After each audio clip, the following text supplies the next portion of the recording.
Remarks दिए कि वालिदैन को तसल्ली कराना ज़रूरी है। वालिदैन चाहते हैं कि उस वक्त के हुक्काम बाला के खिलाफ कार्रवाई हो। चीफ जस्टिस ने वज़ीर आज़म से इस्तफसार किया कि क्या सानिहा APS के हवाले से कोई कार्रवाई की गई है। वज़ीर आज़म ने अदालत को बताया कि जो मुमकिन इक़दाम हो सकते थे हमने किए, हमारी उस वक्त सूबे में हुकूमत थी। उन्होंने कहा कि मैंने कहा था कि अमेरिका की जंग में शामिल ना हो, हमें न्यूट्रल रहना चाहिए। वज़ीर आज़म ने मज़ीद कहा कि दूसरों की जंग लड़ते हुए हमारे 80,000 लोग शहीद हो चुके हैं, हमें पता ही नहीं था कि दोस्त कौन है और दुश्मन कौन। तो वज़ीर आज़म इमरान खान आज अदालत में पेश हुए। अदालत से मुखातिब होते हुए उन्होंने ये कहा कि मुल्क में कोई मुक़द्दस गाय नहीं है, आप हुक्म करें हम एक्शन लेंगे। वज़ीर आज़म इमरान खान की जानिब से अदालत से मुखातिब होते हुए ये कहा गया। इसके साथ साथ वज़ीर आज़म ने अदालत को ये भी बताया कि वाक़े के दिन ही वो पेशावर गए थे, अस्पताल जाकर ज़ख्मियों से भी मुलाकात की थी और वाक़े के वक्त माँ बाप उस सकते में थे। तफसीलात जान लेते हैं, हमारे नुमाइंदे मोहसिन एजाज हमारे साथ मौजूद हैं। मोहसिन, इससे पहले हम बात कर रहे थे तो अमल दरामद रिपोर्ट की बात हो रही थी और ये भी बताते चलें कि जब शेख रशीद ने मीडिया से गुफ्तगू की तो उन्होंने कहा कि कोई भी हो, जिम्मेदारों को हम अब बेनकाब करेंगे 4 हफ्तों के बाद। जी बिल्कुल, आज वज़ीर आज़म Imran Khan supreme court of Pakistan की जानिब से बुलाए जाने पर पेश हुए सुप्रीम कोर्ट ऑफ पाकिस्तान में और उनके हमरा वफाकी वज़ीर इत्तलात फवाद चौधरी भी मौजूद थे, फ़रूक हबीब भी उनके हमरा थे, जबकि मुराद सईद और दीगर जो PTI के अरकान कौमी असम्बली थे उन्होंने बाद में ज्वाइन किया। शेख रशीद वज़ीर आज़म इमरान खान से कबल ही सुप्रीम कोर्ट ऑफ पाकिस्तान में पहुँच गए। तकरीबन 11:38 पर वज़ीर आज़म इमरान खान अपने वज़रा के हमरा कमरा अदालत नंबर 1 में दाखिल हुए। उस वक्त एक और केस के सिलसिले में ऑर्डर लिखवाया जा रहा था। तकरीबन वज़ीर आज़म 3 मिनट तक कमरा अदालत में मौजूद रहे। जब एक दफ़ा फिर सानिया army public school case call up हुआ और जब ये केस कॉलअप हुआ तो chief justice of Pakistan justice Gulzar Ahmed ने ये कहा कि जी वज़ीर आज़म इमरान खान साहब आइए। वज़ीर आज़म साहब जब आए तो उनसे इस्तफसार किया गया कि बड़ा कैटेगोरिकली गुज़िश्ता समात पर यह कहा गया था कि वज़ीर आज़म इमरान खान से हिदायत लेकर इस रिपोर्ट के सिलसिले में कार्रवाई की जाए, क्यों अब तक कोई भी जो इक़दाम हैं वो नहीं उठाए गए। इस पर जो है वो उन्होंने जो वालिदैन हैं शोहदा बच्चों के, वो भी क्योंकि कमरा अदालत नंबर 1 में ही मौजूद थे तो वो भी रोस्टम पर पहुँच गए, जिस पर चीफ जस्टिस ने उन्हें कहा कि आप आराम से तशरीफ़ रखें, आपको वहीं पर आवाज़ आएगी। इस मौके पर वज़ीर आज़म इमरान खान ने अपने रोस्टम पर बोलना शुरू किया और ये कहा कि मैं आगाज़ से ही इस जंग के ख़िलाफ़ था, हमें इस गैर जंग में जाना ही नहीं चाहिए था। जिस तरीके से 9/11 अमेरिका में हुआ, ना हमारा कोई शहरी उसमें इन्वॉल्व था, ना वहाँ पर जिन लोगों ने यह कार्रवाई की उनका हमारे मुल्क से किसी भी किस्म का कोई ताल्लुक़ था।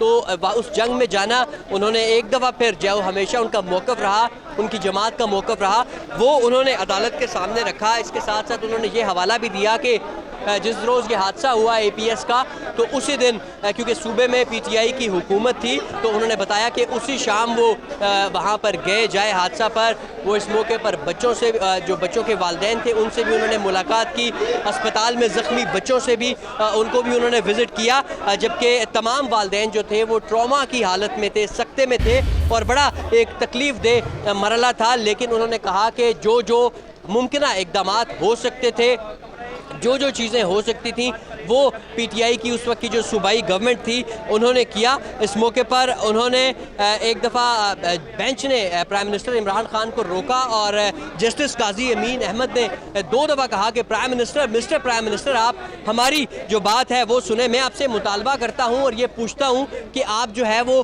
क्या कार्रवाई इस पर अभी तक हुई है। रिपोर्ट आई थी, इस रिपोर्ट पर यह बताया जाए कि अभी तक क्या कार्रवाई अमल में लाई गई है। और कोई इस मुल्क में ये रिमार्क्स दिए गए बेंच की जानिब से, चीफ जस्टिस ऑफ पाकिस्तान की जानिब से, कि कोई देखने वाला नहीं है, कोई पूछने वाला नहीं है इस मुल्क में और कोई बचाने वाला नहीं है। बहुत अफसोसनाक वाक़या हुआ। जो इस वक्त हुकूमत में जो उस वक्त लोग थे उन्होंने क्या किया, जो ज़िम्मेदारान थे, जो करता धरता थे, उन लोगों के हवाले से पूछा गया कि वो लोग क्या करते रहे। इस पर इमरान खान ने एक दफ़ा फिर ये हवाला दिया कि जो मामलात जो हैं वो उस वक्त भी मेरा ये मौक़िफ़ था कि हमारा इस जंग में जाना एक बहुत बहुत बड़ी लहर आई, रोज़ाना की बुनियाद पर खुदकुश हमले होना शुरू हो गए और एक अफसोसनाक सूरत हाल थी और इससे निकलना बड़ा मुश्किल था। इस APS वाक़े के बाद उन्होंने कहा कि हमारे मुल्क में नेशनल एक्शन प्लान बना और फिर ऑपरेशंस हुए और इन ऑपरेशंस के बाद अब सूरत हाल जो है वो खासी बेहतर हो चुकी है। इस मौके पर अचानक जस्टिस काजी अमीन अहमद ने इमरान खान को एक दफ़ा फिर रोका, प्राइम मिनिस्टर इमरान खान को, और ये कहा कि आप ये बताएं कि 9 पुलिस वाले सादोकी में रिसेंटली एक एहतजाज के दौरान अपने फ़राइज़ सर अंजाम देते हुए शहीद हुए, बताएं उसके हवाले से आपने क्या कार्रवाई की है उन कत्ल होने वाले लोगों के खिलाफ। इस पर इमरान खान ने कहा कि मैं आपको यकीन दिलाता हूं कि जो भी इस सिलसिले में कार्रवाई बनती है वो कार्रवाई अमल में लाई जाएगी। इस मुल्क में कानून की हुक्मरानी है। उन्होंने इस मौके पर अपनी और अटॉर्नी जनरल की मुलाकात का हवाला भी दिया और कहा कि मैंने अटॉर्नी जनरल से पहले भी पूछा है कि आप मुझे ये बताएं कि इस पर हम किसके खिलाफ क्या क्या कार्रवाई कर सकते हैं। इस मुल्क में कोई भी कानून से बड़ा नहीं है, कोई भी मुकद्दस गाय नहीं है, लेकिन हमें बताया जाए कि किसके खिलाफ और क्या कार्रवाई की जाए तो एक्शन करने वाला मैं हूं, मैं कार्रवाई कर दूंगा। इस पर प्राइम मिनिस्टर इमरान खान ने एक और चीज़ का भी हवाला दिया और उन्होंने कहा कि अटॉर्नी जनरल की जानिब से उन्हें बताया गया है कि इस केस में जिन लोगों के नाम हैं, कुछ बड़े लोगों के, उनके हवाले से सिर्फ मॉरल जिम्मेदारी, उन पर इखलाकी जिम्मेदारी डाली जा रही है, तो इखलाकी जिम्मेदारी पर तो FIR भी दर्ज नहीं कराई जा सकती। इसके साथ साथ अटॉर्नी जनरल साहब ने अदालत को ये भी बताया कि आप हमें बताएं, और ये बार बार उन्होंने कहा कि अदालत हमें जो हुक्म देगी हम उस पर एक्शन करने के लिए तैयार है। इस पर चीफ जस्टिस ने कहा कि हम एडिशनल कोई नाम ऐड नहीं करा रहे, आप जो रिपोर्ट आपके पास मौजूद है उसके रोशनी में कार्रवाई करें। जिस पर अटॉर्नी जनरल ने कहा कि तमाम रिपोर्ट के किसी भी पैराग्राफ में किसी मखसूस शख्स के खिलाफ कार्रवाई करने का नहीं कहा गया। अगर कोई नाम ऐड करने हैं तो आप कर दें, हम कार्रवाई कर देते हैं। जिस पर चीफ जस्टिस ऑफ पाकिस्तान ने फिर ऑर्डर लिखवाया और ऑर्डर में उन्होंने कहा कि जितने भी इस रिपोर्ट में जिम्मेदारान हैं उनके खिलाफ कानून के मुताबिक कार्रवाई की जाए और उसके बाद जो है वो वज़ीर आज़म के दस्तखत के साथ ये report supreme court of Pakistan में आपसे जानना चाहेंगे कि अदालत ने हुक्म दिया है कि उसी रिपोर्ट की रोशनी में कार्रवाई की जाए, उस रिपोर्ट में जिन जिम्मेदारों का तयन किया गया है उनके खिलाफ कार्रवाई करके कमल दरामद रिपोर्ट अदालत में पेश की जाए। इस रिपोर्ट को मंजर आम पर आए 1 साल से ज़ायद अरसा गुजर चुका है। अब तक उस रिपोर्ट पर कितना अमल दरामद हुआ और किस किस के खिलाफ कार्रवाई हुई थी? देखिए, आज सुप्रीम कोर्ट ऑफ पाकिस्तान में और इससे कबल इस केस के सिलसिले में होने वाली समातों में भी ये बताया गया विफाक की जानिब से कि जितने भी जिम्मेदारान थे उस वक्त सिक्योरिटी ड्यूटी पर मौजूद लोग थे, उनके खिलाफ जो है वो इस रिपोर्ट की रोशनी में कार्रवाई की गई है। जिम्मेदारान के खिलाफ कार्रवाई अमल में लाई गई है और अगर अदालत किसी और के खिलाफ भी कार्रवाई का कहती है तो हुकूमत उसके खिलाफ भी कार्रवाई करने का कह देती है। आप सिर्फ हुकूमत जो है वो अदालत नाम बता दे और उसके बाद जो है वो गवर्नमेंट ऑफ पाकिस्तान उसके खिलाफ कार्रवाई अमल में लाएगी।